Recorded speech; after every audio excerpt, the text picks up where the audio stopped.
नमस्कार विद्यार्थी मित्रांनो, मागील लेक्चरमध्ये आपण सभा म्हणजे काय आणि सभेचे प्रकार या मुद्द्याला सुरुवात केली होती. याचा अभ्यास आपण बघितला होता. मागच्या लेक्चरमध्ये आपण पहिली साधारण मंडळ सभा बघितली होती. महाराष्ट्र सहकार कायद्यातील नियमानुसार प्रत्येक सहकारी संस्थेला सभा बोलवणे बंधनकारक आहे. मग त्याच कायद्यातील तरतुदीनुसार सहकारी संस्थेची नोंदणी झाल्यापासून 3 महिन्याच्या आत म्हणजे सहकारी संस्थेची नोंदणी झाल्याच्या तारखेपासून 3 महिन्याच्या आत जी सभा बोलावली जाते तिला आपण पहिली साधारण मंडळ सभा किंवा नियामक सभा असे म्हणतो. ही सभा घेतल्यानंतर संस्थेचे अस्तित्व सुरू होते. कायद्यानुसार अशी सभा बोलवावीच लागते. ही संस्थेच्या आयुष्यात फक्त एकदाच घेतली जाते आणि ही सभा मुख्य प्रवर्तकाद्वारे आयोजित किंवा बोलावली जाते.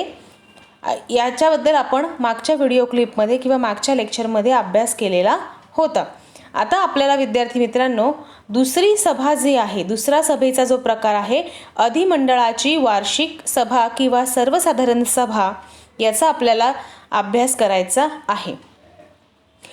महाराष्ट्र सहकारी संस्था कायदा 1960 आणि कलम 75 नियम 60 नुसार सहकारी संस्थेचे जे आर्थिक वर्ष आहे हे आर्थिक वर्ष संपल्यानंतर 6 महिन्याच्या आत सभासदांची अधिमंडळाची वार्षिक सभा बोलावली पाहिजे आणि ती सभा म्हणजेच अधिमंडळाची वार्षिक सर्वसाधारण सभा होय. मग कधी बोलावली जाते? संस्थेचे आर्थिक वर्ष संपल्यानंतर 6 महिन्याच्या आत ही सभा बोलावली जाते. लक्षात येत आहे? मग आर्थिक वर्ष कोणते आहे? आपल्याला सगळ्यांना माहिती आहे की आर्थिक वर्ष कोणते आहे.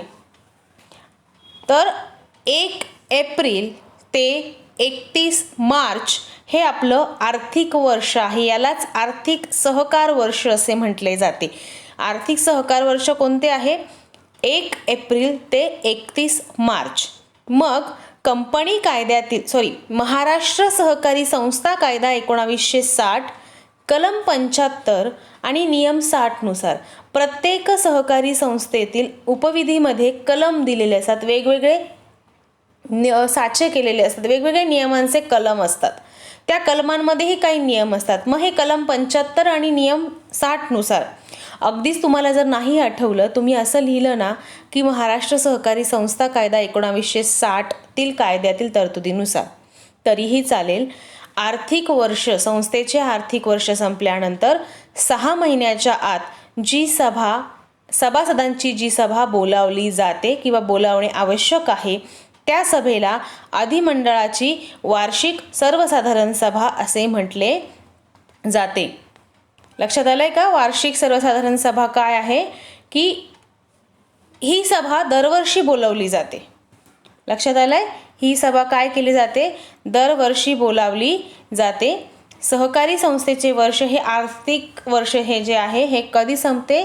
31 मार्चला संपते आणि आर्थिक वर्ष संपल्यानंतर 45 दिवसांच्या आत संस्थेची जी वार्षिक हिशेबपत्रकं आहेत ती वार्षिक हिशेबपत्रके पूर्ण करावी लागतात. मग वार्षिक हिशेबपत्रके कोणकोणती आहेत? 33 पत्रक ज्याला आपण ट्रायल बॅलन्स म्हणतो, त्यानंतर व्यापारी खाते ज्याला आपण ट्रेडिंग अकाउंट म्हणतो, नफा तोटा खाते ज्याला आपण प्रॉफिट अँड लॉस अकाउंट म्हणतो आणि चौथं म्हणजे बॅलन्स शीट. हे वार्षिक हिशेबपत्रकं जे आहेत ही हिशेबपत्रके त्यांना पूर्ण करावी लागतात आणि 4 महिन्यांच्या आत संस्थेचे लेखापरीक्षण करून घेणे बंधनकारक आहे. लेखापरीक्षण म्हणजे काय? ऑडिट, हिशेब तपासणी. ही हिशेब तपासणी का केली जाते? तर वर्षभर संस्थेने जे व्यवहार केलेले आहेत ते व्यवहार योग्य त्या वहीत, योग्य त्या पुस्तकात त्याची नोंदणी झाली आहे का? ते सर्व व्यवहार व्यवस्थित नोंदवले गेलेले आहे का? सर्व व्यवहारांचे व्यवस्थित हिशोब लागतोय का? त्याच्यानंतर संस्थेला नफा आहे झाला आहे की तोटा झाला आहे, संस्थेची एकंदरीत आर्थिक परिस्थिती कशी आहे, या सगळ्या गोष्टींचा आढावा घेण्यासाठी हिशेब तपासणी किंवा लेखापरीक्षण घेणे गरजेचे असते. मग एकदा की 31 मार्चला आर्थिक वर्ष संपले की 45 दिवसाच्या आत जे महत्त्वाचे हिशेबपत्रक आहे ते संस्थेने पूर्ण करून घ्यावे आणि 4 महिन्याच्या आत संस्थेचे लेखापरीक्षण देखील झाले पाहिजे. आता जर अधिमंडळाची सभा बोलवायची असेल तर सभेची सूचना ही सचिवाने सर्व सभासदांना उपविधीतील तरतुदीनुसार किमान 14 दिवस आधी द्यावी लागते. मी तुम्हाला हे मागील लेक्चरला सांगितलं होतं की सूचना देण्याचा एक कालावधी असतो. उद्या जर सभा असेल आणि तुम्ही जर आज त्या व्यक्तीला सूचना देत असाल तर तो व्यक्ती कधीही तुमच्या सभेला हजर राहणार नाही. पूर्वनियोजन करून त्या व्यक्तीला सूचना देण्याचे काही नियम आहेत. मग ते सूचना देण्याचे नियम काय आहेत, तो उपविधीतील तरतुदीनुसार ती सभेची तारीख ठरल्यानंतर त्या सभेच्या 14 दिवस अगोदर प्रत्येक संबंधित सभासदाला सभेची सूचना व कार्यक्रम पत्रिका गेली पाहिजे. त्याचबरोबर वार्षिक सभा आहे म्हणून संबंधित जो लेखापरीक्षक आहे, हिशेब तपासनीस आहे, लेखापरीक्षकालाच हिशेब तपासनीस म्हणतात, ज्याला इंग्लिशमध्ये आपण ऑडिटर म्हणतो. मग या लेखापरीक्षकाला सुद्धा ही सूचना द्यावी लागते. जर आवश्यकता वाटली तर तो हिशेब संबंधीचा खुलासा करण्यासाठी सभेला हजर राहू शकतो. आणि महत्त्वाचं म्हणजे सहकार कायद्याने सभासदांना मालक म्हणून जो अधिकार दिलेला आहे सभेस उपस्थित राहण्याचा, त्यासाठी कामकाजाचा आढावा घेण्यासाठी प्रत्येक सभासदांना किंवा संबंधित सभासदांना या सभेची सूचना पाठवली गेलीच पाहिजे. आणि ती किती दिवस अगोदर पाठवली गेली पाहिजे? 14 दिवस अगोदर ती सूचना पाठवली गेली पाहिजे. त्यानंतर पहिल्या साधारण सभेव्यतिरिक्त संस्थेच्या इतर सर्वसाधारण सभा सचिव किंवा उपविधीद्वारे अशा बोलवण्याच्या प्राधिकृत करण्यात आलेल्या कोणताही अधिकारी निबंधकाला सूचना देऊन, समजा जर पहिली साधारण सभा झाली आणि ही सभा बोलवण्यास जर वार्षिक सर्वसाधारण सभा बोलवण्यास संस्था अपयशी ठरली किंवा संस्थेने ती सभा बोलावली नाही तर अशी सभा भरवण्याचा अधिकार हा निबंधकाला असतो. तो त्याचा अधिकाराचा वापर करून ही सभा बोलावू शकतो. आणि कलम 75 नुसार जर ती सभा बोलवण्यात जर उशीर होत असेल तर तशी त्या सभेची मुदतवाढ देण्याची तरतूद सुद्धा उपविधीमध्ये दिलेली आहे. सगळ्यात महत्त्वाचं म्हणजे कोणत्याही परिस्थितीत संस्थेचे जे आर्थिक वर्ष आहे हे संपल्यापासून 6 महिन्याच्या आत म्हणजेच 30 सप्टेंबरपर्यंत अधिमंडळाची सभा घेणे बंधनकारक आहे. म्हणजे संस्थेच्या व्यवस्थापन समितीने ही सभा घेणे बंधनकारक आहे. महत्त्वाचे मुद्दे मी हायलाईट करते. महाराष्ट्र सहकारी संस्था कायद्यातील तरतुदीनुसार सहकारी संस्थेचे आर्थिक वर्ष संपल्यापासून 6 महिन्याच्या आत जी सभा बोलावणे आवश्यक आहे त्या सभेला वार्षिक सर्वसाधारण सभा असे म्हटले जाते. दुसरा महत्त्वाचा मुद्दा, वार्षिक सर्वसाधारण सभा ही वर्षातून एकदाच बोलावली जाते. वर्षातून एकदा म्हणजे दरवर्षी ही सभा आर्थिक वर्ष संपल्यानंतर बोलावली जाते. 31 मार्चला आपले आर्थिक वर्ष संपते. हे आर्थिक वर्ष संपल्यानंतर 45 दिवसाच्या आत महत्त्वाची सर्व हिशेबपत्रके तयार करावी लागतात आणि 4 महिन्याच्या आत त्या हिशेबपत्रकांचे लेखापरीक्षण करून घेणे बंधनकारक आहे.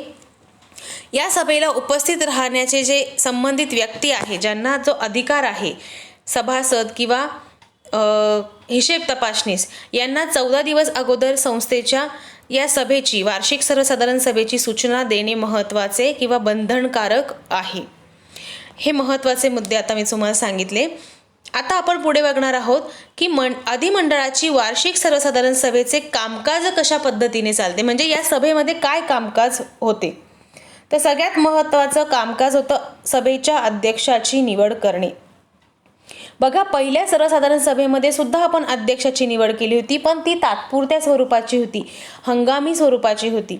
परंतु आता वर्ष झाल्यानंतर संस्थेची कायमस्वरूपीचा अध्यक्ष, सभेचा अध्यक्ष निवड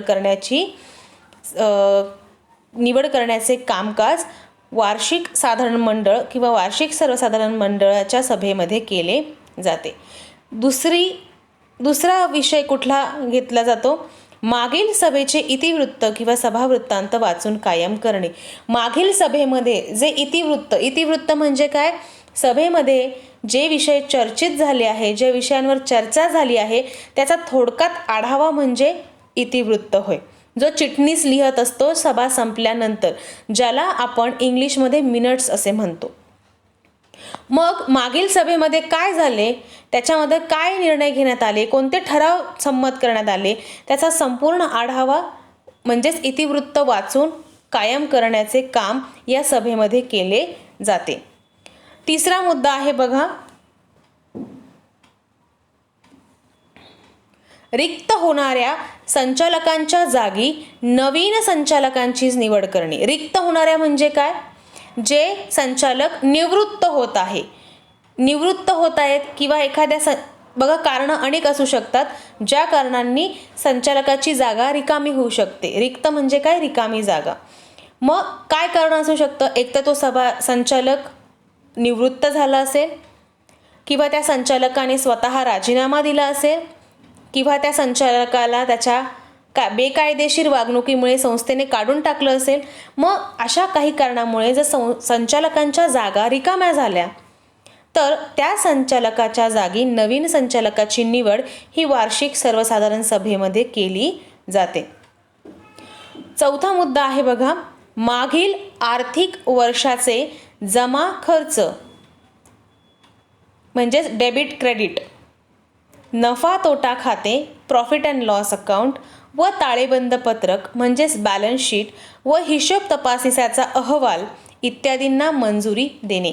हिशेब तपासणीचा अहवाल काय आहे की हिशेब तपासणीस म्हणजेच लेखापरीक्षक जेव्हा सहकारी संस्थेची तपासणी करतो, म्हणजे सहकारी संस्थेच्या हिशेब पत्रकांची तपासणी करतो, तेव्हा ती तपासणी पूर्ण झाल्यानंतर तो एक अहवाल लिहितो. त्या अहवालामध्ये तो संस्थेच्या तपासणीमध्ये काय दुरुस्त्या होत्या किंवा काय व्यवस्थित होतं, काय चुका आढळल्या, या सगळ्या गोष्टीचा आढावा तो लिहितो. त्याला हिशेब तपासणीचा अहवाल असे म्हणतात. मग या हिशेब तपासणीच्या अहवालाला मंजुरी देण्याचे काम या सभेमध्ये केले जाते. नंतरचा मुद्दा आहे बघा, मागील आर्थिक वर्षाचा लेखापरीक्षण अहवाल. मागील आर्थिक वर्षाचा लेखापरीक्षण म्हणजे मागच्या वर्षी जी सभा झाली होती किंवा मागच्या वर्षीचे जे हिशेब तपासणी झाली होती त्याच हिशेब तपासणीचा अहवाल. आधीच्या लेखापरीक्षणाचा दोष दुरुस्ती अहवाल. दोष दुरुस्ती अहवाल म्हणजे काय की काय दोष होते, हिशेब तपासणी करताना काय दोष आढळून आले आणि त्या दोषांवर काय दुरुस्त्या करण्यात आल्या, याला लेखापरीक्षणाचा दोष दुरुस्ती अहवाल असे म्हणतात. व समिती अहवाल स्वीकृतीसाठी ठेवणे, वार्षिक अहवालास मंजुरी देणे. वर्षाचा जो अहवाल आहे या वार्षिक अहवालाला, वर्षाचा अहवाल म्हणजे काय, वर्षभरामध्ये सहकारी संस्थेने कोणते व्यवहार केले, कशा पद्धतीने केले, काय उपक्रम राबवले, कोणत्या योजना नवीन राबवल्या गेल्या, कोणाची नियुक्ती केली गेली, काय कार्यक्रमांची ठरवले गेले, त्यांची अंमलबजावणी कशी करण्यात आली, म्हणजे वर्षभरातलं जे कामकाज आहे या कामकाजाचा एक अहवाल द्यावा लागतो. त्याला वार्षिक अहवाल असे म्हणतात. त्याला मंजुरीसुद्धा या वार्षिक सर्वसाधारण सभेतच दिली जाते. त्यानंतर सहावा मुद्दा आहे बघा, पुढील आर्थिक वर्षासाठी अंदाजपत्रकास मंजुरी देणे.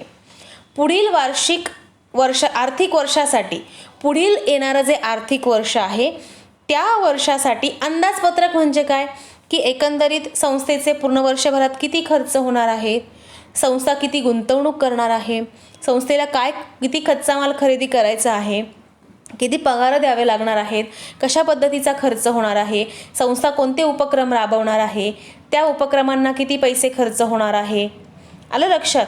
तर या गोष्टीचा एक अंदाज देणे, बजेट तयार करणे, प्लॅनिंग करणे, यालाच आर्थिक वर्ष अंदाजपत्रक असे म्हणतात.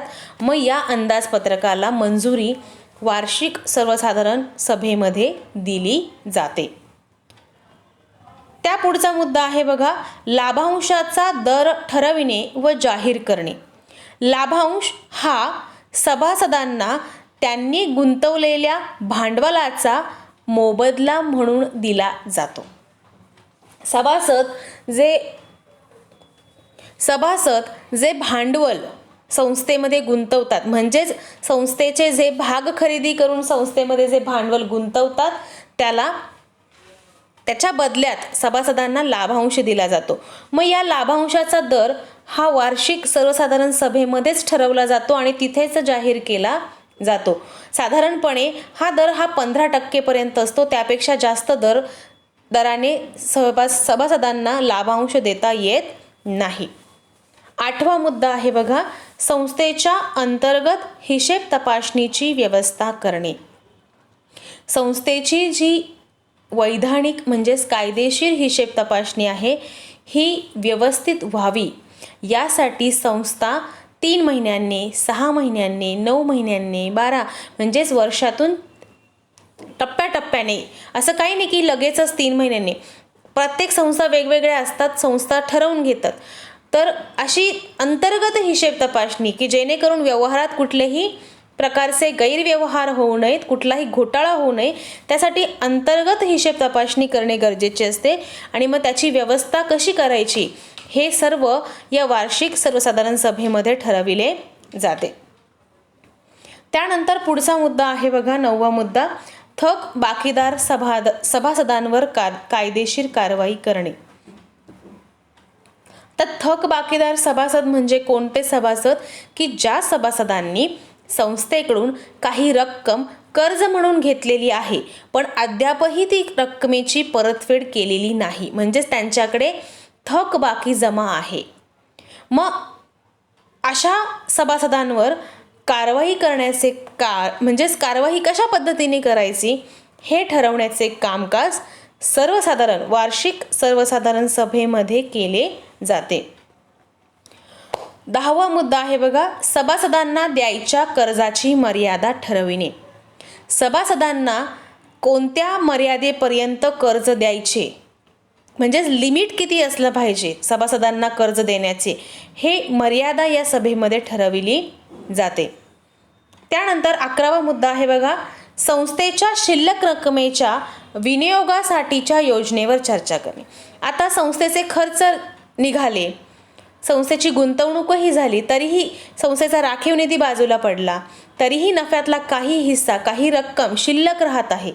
मग त्या शिल्लक रकमेचा विनियोग म्हणजे काय, वापर कसा करायचा, त्याच्यासाठी कोणकोणत्या वेगवेगळ्या योजना राबवता येईल, या योजनेंवर, त्या विनियोगावर म्हणजेच त्या पैशाचा वापरावर, त्या रकमेचा वापर कसा करावा, वेगवेगळे उपक्रम कसे राबवता येईल, याची चर्चा वार्षिक सर्वसाधारण सभेमध्ये केली जाते. त्याचबरोबर अधिनियमाच्या किंवा कोणत्याही नियमाच्या तरतुदीनुसार निबंधकाने मागवलेली इतर कोणतीही माहिती सभेपुढे ठेवणे. निबंधक जो माहिती मागतो, निबंधक हा संस्थेतील सर्वोच्च अधिकारी आहे, त्याला संस्थेची नोंदणी करण्याचा अधिकार आहे. त्यामुळे त्याने जी काही माहिती मागितली असेल ती सभेपुढे ठेवणे हे महत्त्वाचे काम देखील वार्षिक सर्वसाधारण सभेमध्ये केले जाते. संचालक मंडळ सदस्य, 13वा मुद्दा बघा, संचालक मंडळ सदस्य व त्यांच्या नातेवाईकांना दिलेल्या कर्ज खात्याची माहिती देणे. संचालक मंडळ किंवा त्यांचे जे नातेवाईक आहे यांना जे कर्ज खाते दिलेले आहेत त्या कर्ज खात्याची माहिती, म्हणजेच कर्ज खाते म्हणजे काय की त्यांना जे रक्कम कर्ज म्हणून देणार आहे किंवा त्यांचे खाते कशा पद्धतीने, तर या सर्व कर्ज खात्याची माहिती त्यांच्या संचालक मंडळांना किंवा त्यांच्या नातेवाईकांना देण्याचे काम किंवा कसे दिले जाईल, कशा पद्धतीने ती माहिती त्यांच्यापर्यंत पोहोचेल, त्याच्यासाठी काय साधनं असतील, काय मार्ग असतील, याचा सविस्तर चर्चा या सभेमध्ये केली जाते. चौथा आणि शेवटचा मुद्दा आहे निबंधकांनी जाहीर केलेल्या पॅनलमधील मान्यताप्राप्त लेखापरीक्षकाची चालू आर्थिक वर्षाचे लेखापरीक्षण करण्यासाठी नेमणूक करणे. म्हणजेच हिशेब तपासणीसाची नेमणूक ही निबंधकामार्फत केली जाते. ही निबंधकाने जो हिशेब तपासणीस किंवा लेखापरीक्षक नेमला आहे हा कायदेशीर वैधानिक हिशेब तपासणीस असतो. त्यामुळे त्याची नेमणूक ही आर्थिक म्हणजेच वार्षिक सर्वसाधारण सभेमध्येच केली जाते. तर विद्यार्थी मित्रांनो, आज आपण दुसऱ्या सभेचा अभ्यास केला, ज्या सभेला आपण अधिमंडळाची वार्षिक सर्वसाधारण सभा असे म्हणतो.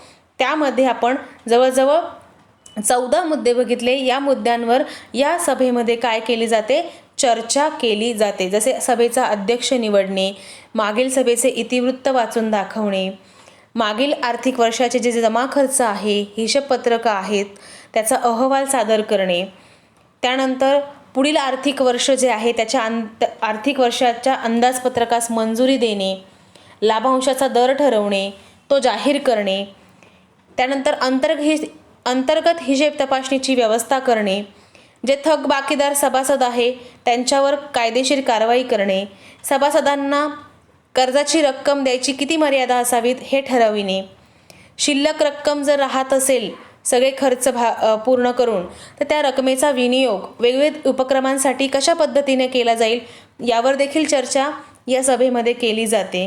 त्याचबरोबर लेखापरीक्षकाची पुढील आर्थिक वर्षासाठी नेमणूक करणे असे विविध कामकाज या वार्षिक सर्वसाधारण सभेमध्ये म्हणजेच अधिमंडळाची वार्षिक सर्वसाधारण सभेमध्ये केले जाते. लक्षात आलंय का? तर अशा प्रकारे आपण आज अधिमंडळाची वार्षिक सर्वसाधारण सभा याविषयी अभ्यास केला. हा व्हिडिओ संपल्यानंतर लगेचच म्हणजेच हे अभ्यास बघितल्यानंतर आपण हे मुद्द्यांचा अभ्यास केल्यानंतर आपण लगेच हे मुद्दे महत्त्वाचे मुद्दे आपण आपल्या वहीमध्ये लिहून काढायचे आहेत.